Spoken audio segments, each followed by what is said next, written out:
following a court battle which could ultimately determine whether the state can collect any taxes on products sold on Indian reservations. And Dave, this could really affect a whole lot of Western New York. Well, it could indeed, Scott and Mary Alice. And this case features one of Buffalo's most prominent attorneys who argued the case on behalf of a Seneca businessman before the state's highest court. Paul Cambria represents Eric White, a Seneca who owns several smoke shops, a tobacco wholesaling business, and recently made news for starting construction on what sources say is an off-ramp from the thruway onto his property on the Cattaraugus Reservation in protest for his loss in an unrelated case. White is challenging the validity of a law enacted by the state in 2010 seeking to collect tax on all cigarettes sold on Indian reservations to non-Indians. At the crux of his case, another statute passed a century before called Section 6 of the Indian law, which Cambria read to us.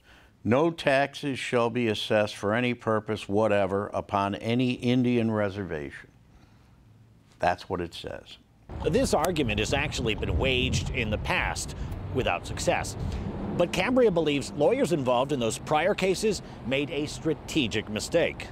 They never raised Section 6 till they got to the appellate court. And you can't raise something for the first time in the appellate court.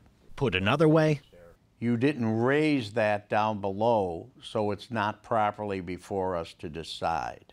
Learning from their mistakes, Cambria was sure to raise Section 6 at every stage of the case since it was first filed several years ago, which eventually allowed him to get it before the state's highest court.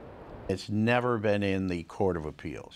And the thing that's mind-boggling to me is the gyrations that courts have gone through to avoid the clearest of clear language.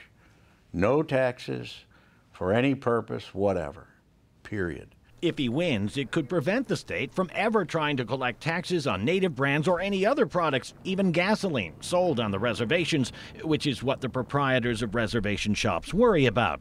And even if he loses, he says he plans on appealing to the highest court in the land, the U.S. Supreme Court, where he might have a better chance of winning.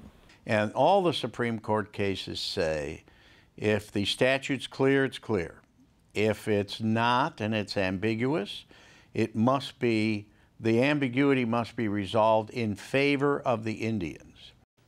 Now, in that unrelated case we mentioned at the top of our report, Cambria's client Eric White faces more than $2 million in fines for allegedly selling untaxed cigarettes. But if the court rules in this separate case that the state can't collect taxes on them in the first place, then it's conceivable he'd be off the hook for those fines. Mary Alice?